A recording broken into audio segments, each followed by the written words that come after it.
Even with the increase in the value of the dollar, they feel comfortable having their investment in brick and mortar because it's a type of investment that you can kick. Save one of those nice London places for me, okay? I sure will. Call me.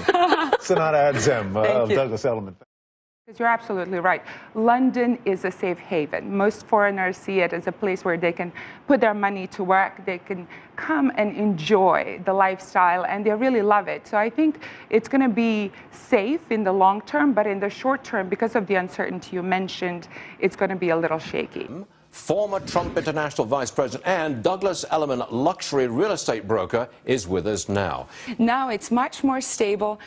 I speak to people, clients, all the time, every day, and they get very perplexed when they see the market going up and down so dramatically. Sure. And they put their money in real estate and they feel it's much more stable, it's more secure, and their sentiment is now the one of stability. You were talking about 43,000 new units coming on the market. How is this season, this winter selling season, shaping up? So we have decent amount of inventory, but don't forget, we came from the time that we didn't have... crazy pace. Exactly, and we didn't have as much inventory. But I want to bring in Senada. You say he was an equal opportunity offender. Well, listen, he's a businessman, and I know that he doesn't have the greatest history in terms of what he says about many women, but in a professional setting, and I was running 4 different projects in terms of marketing between 2003 and 2007, he was extraordinarily professional. He was very tough, but he was fair. You always go back to basics, right? Supply and demand. And with the increasing supply, there are fears that the frothy market that we've seen over the past 4 years that was primarily fueled by people from Brazil, Venezuela, Colombia, Russia, Nigeria with cash.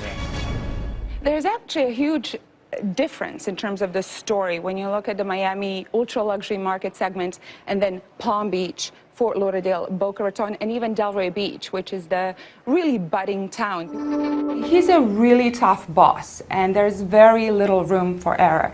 So what's important to know about Donald Trump as a boss is that he doesn't care if you're a man, a woman, where you come from, who you are, as long as you produce results. That's what's very important to him. Why is this the building? Fina is the hottest building in Miami right now, and it's not for the faint of heart. You have to be a serious baller to buy the Fina. And why? Is it location? Is it the design? Well, it's a combination of things. First and foremost, it's actually lifestyle and location. This is not just one building.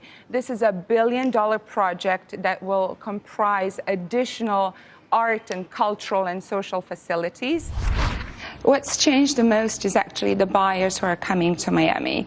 In the past, it was mostly South Americans, Brazilians, Argentines, and Venezuelans. What we've seen lately is really the northeastern buyers and a lot of Canadian buyers. So everybody basically sick of the weather, saying finally we'll just get over it and buy a place in Miami. Exactly. They want the lifestyle, they want the fabulous weather, and of course, great tax situation because Florida doesn't have state income tax.